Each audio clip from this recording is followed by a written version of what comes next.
ओम शांति। आज बाबा के 13 अप्रैल के महावाक्य हैं। बाबा ने कहा, मीठे बच्चे, बाबा 21 जन्म के लिए तुम्हारी दिल ऐसी बहला देते हैं जो तुम्हें दिल बहलाने के लिए मेले मलाखड़े आदि में जाने की दरकार नहीं। प्रश्न है, जो बच्चे अभी बाप के मददगार बनते हैं उनके लिए कौन सी गारंटी है? उत्तर है, श्रीमत पर राजधानी स्थापन करने में मददगार बनने वाले बच्चों के लिए गारंटी है कि उन्हें कभी काल नहीं खा सकता। सतयुगी राजधानी में कभी अकाले मृत्यु नहीं हो सकती है।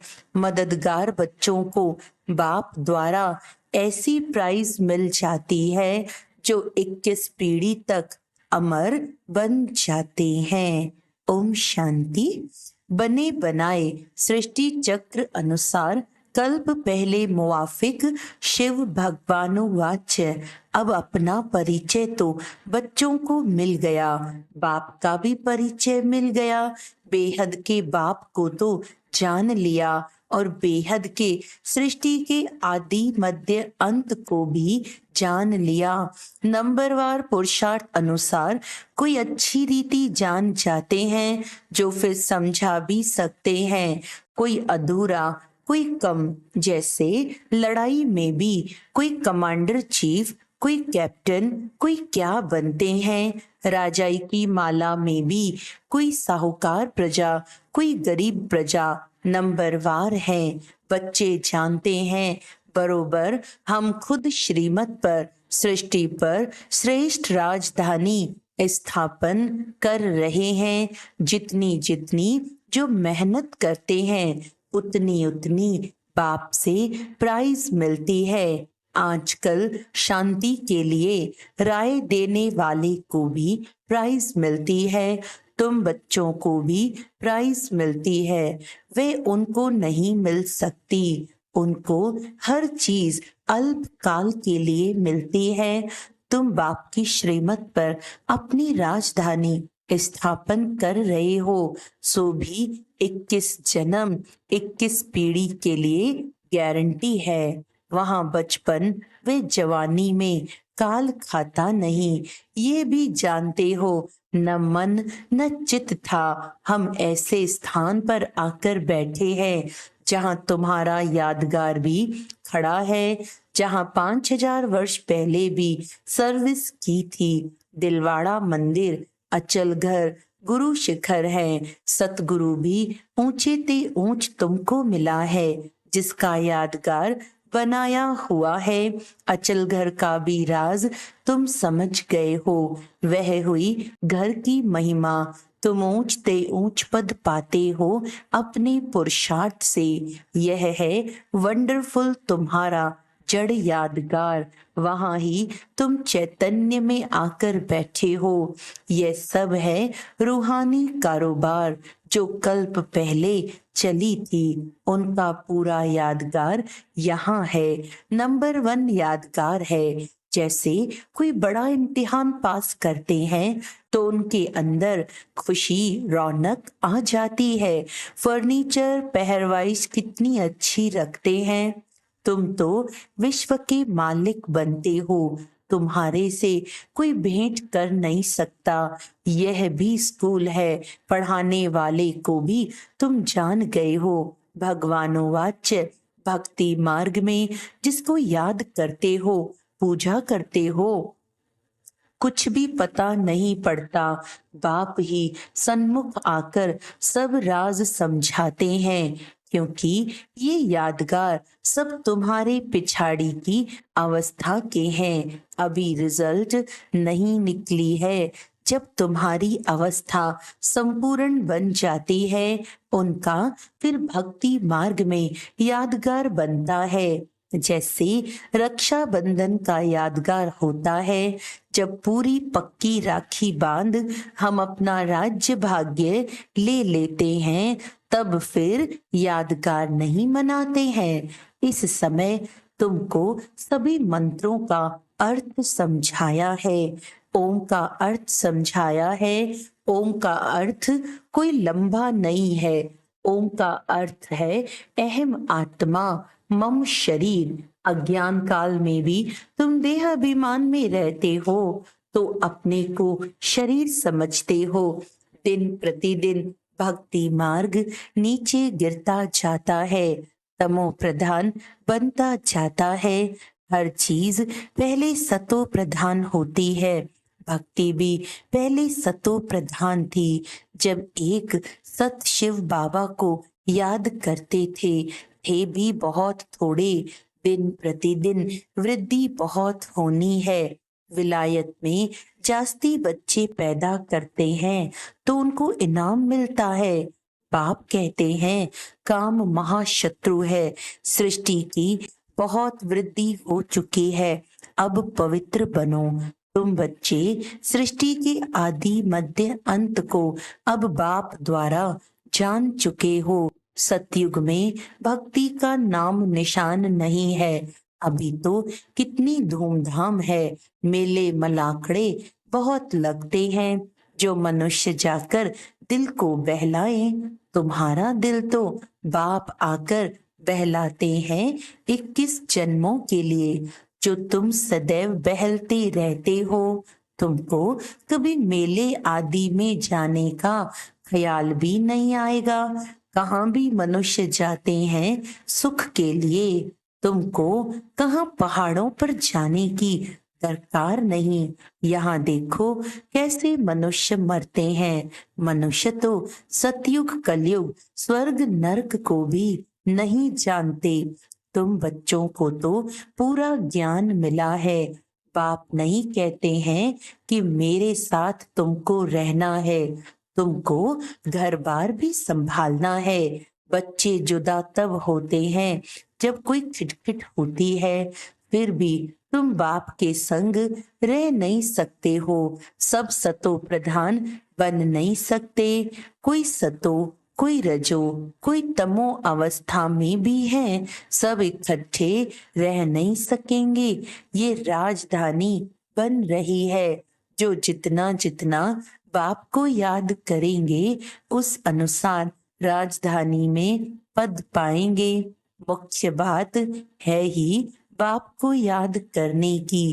बाप स्वयं बैठ ड्रिल सिखलाते हैं। यह है डेड साइलेंस। तुम यहाँ जो कुछ देखते हो उनको देखना नहीं है, देह सहित सबका त्याग करना है।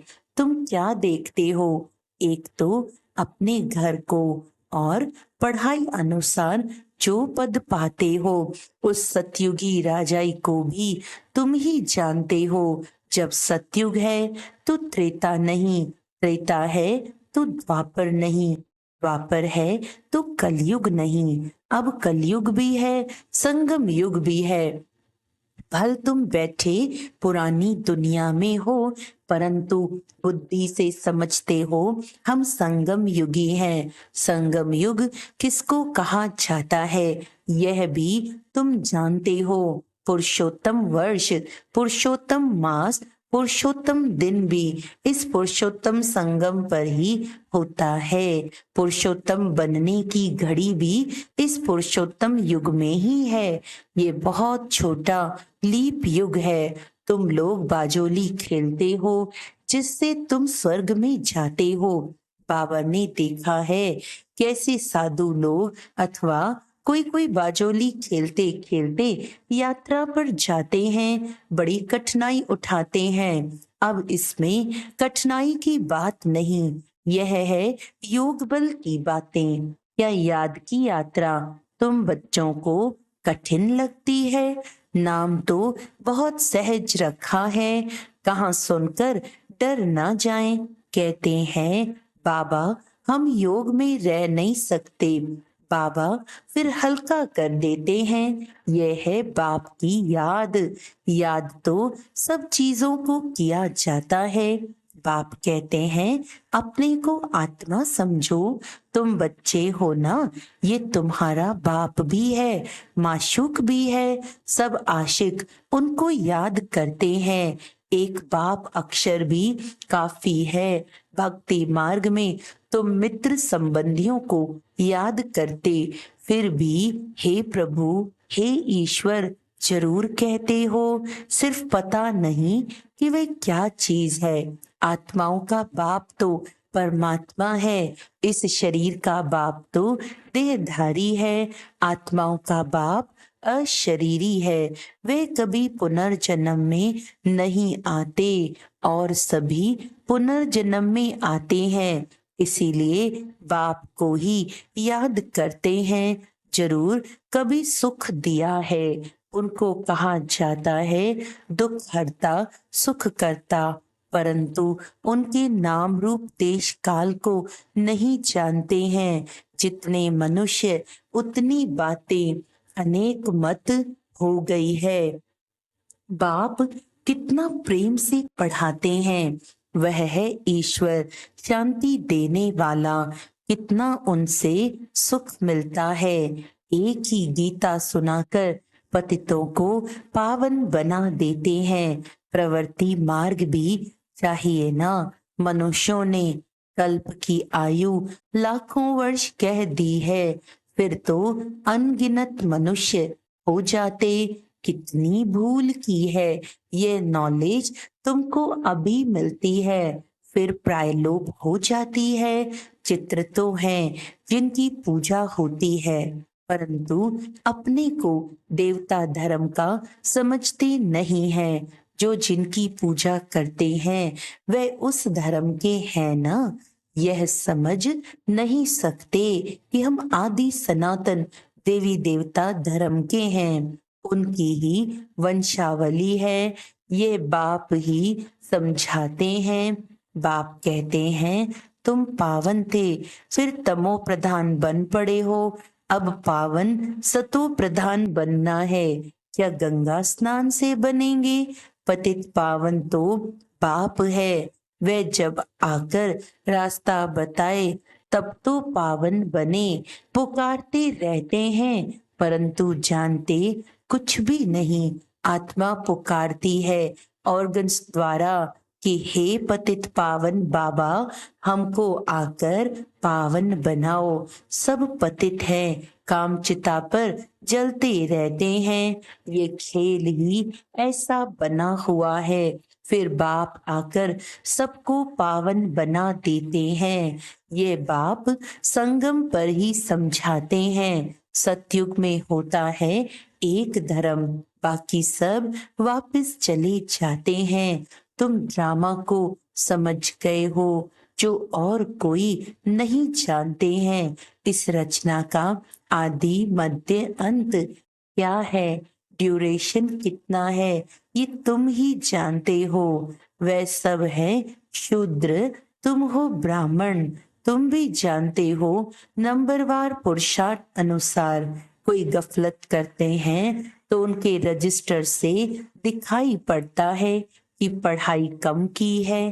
कैरेक्टर्स का रजिस्टर होता है, यहाँ भी रजिस्टर होना चाहिए। यह है याद की यात्रा, जिसका कोई को भी पता नहीं है। सबसे मुख्य सब्जेक्ट है याद की यात्रा। अपने को आत्मा समझ बाप को याद करना है। आत्मा मुख से कहती है हम एक शरीर छोड़ दूसरा लेते हैं। ये सब बातें ये ब्रह्मा बाबा नहीं समझाते हैं, परंतु ज्ञान सागर परम पिता परमात्मा इस रथ में बैठकर सुनाते हैं। कहा जाता है गौमुख मंदिर भी यहाँ बना हुआ है जहाँ तुम बैठे हो। जैसे तुम्हारी सीढ़ी है वैसे वहां भी सीढ़ी है, तुमको चढ़ने में थकावट नहीं होती है। तुम यहाँ आए हो बाप से पढ़कर रिफ्रेश होने के लिए। वहां गोरख धंधा बहुत रहता है, शांति से सुन भी नहीं सकेंगे। संकल्प चलता रहेगा, कोई देख न ले, जल्दी घर जाऊं, कितना ओना यानी चिंता रहती है। यहाँ कोई भी ओना नहीं, जैसे हॉस्टल में रहते हैं। यहाँ ईश्वरीय परिवार है। शांति धाम में भाई भाई रहते हैं। यहाँ है भाई बहन, क्योंकि यहाँ पाठ बजाना है तो भाई बहन चाहिए। सतयुग में भी तुम ही आपस में भाई बहन थे। उनको कहा जाता है अद्वैत राजधानी। वहां लड़ाई झगड़ा कुछ भी नहीं होता। तुम बच्चों को यहाँ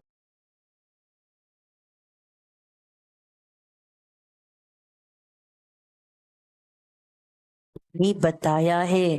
तुम ही शिव की अव्यभिचारी भक्ति करना शुरू करते हो, फिर वृद्धि होती जाती है।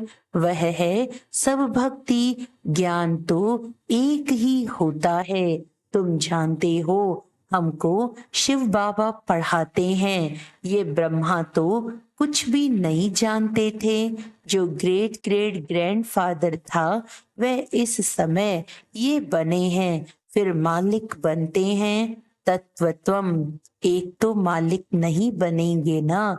तुम भी पुरुषार्थ करते हो।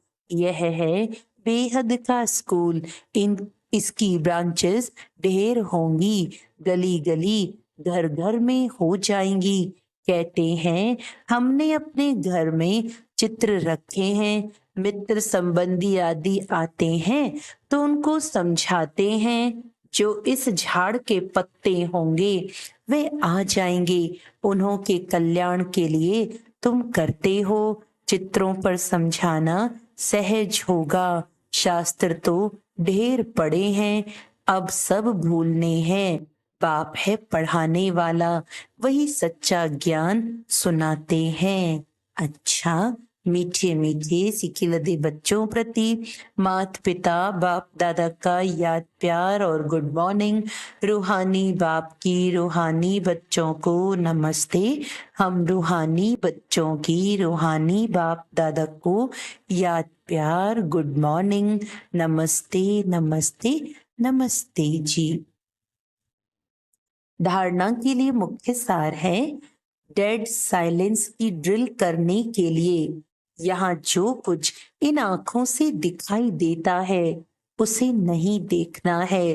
देह सहित बुद्धि से सबका त्याग कर अपने घर और राज्य की स्मृति में रहना है। अपने कैरेक्टर्स का रजिस्टर रखना है। पढ़ाई में कोई गफलत नहीं करनी है।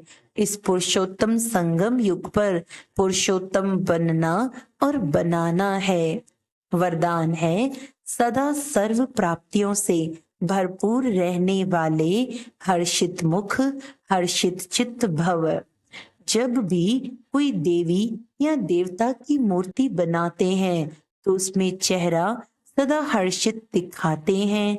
तो आपके इस समय के हर्षित मुख रहने का यादगार चित्रों में भी दिखाते हैं। हर्षित मुख अर्थात सदा सर्व प्राप्तियों से भरपूर।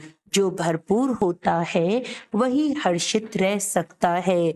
अगर कोई भी अप्राप्ति होगी तो हर्षित नहीं रहेंगे।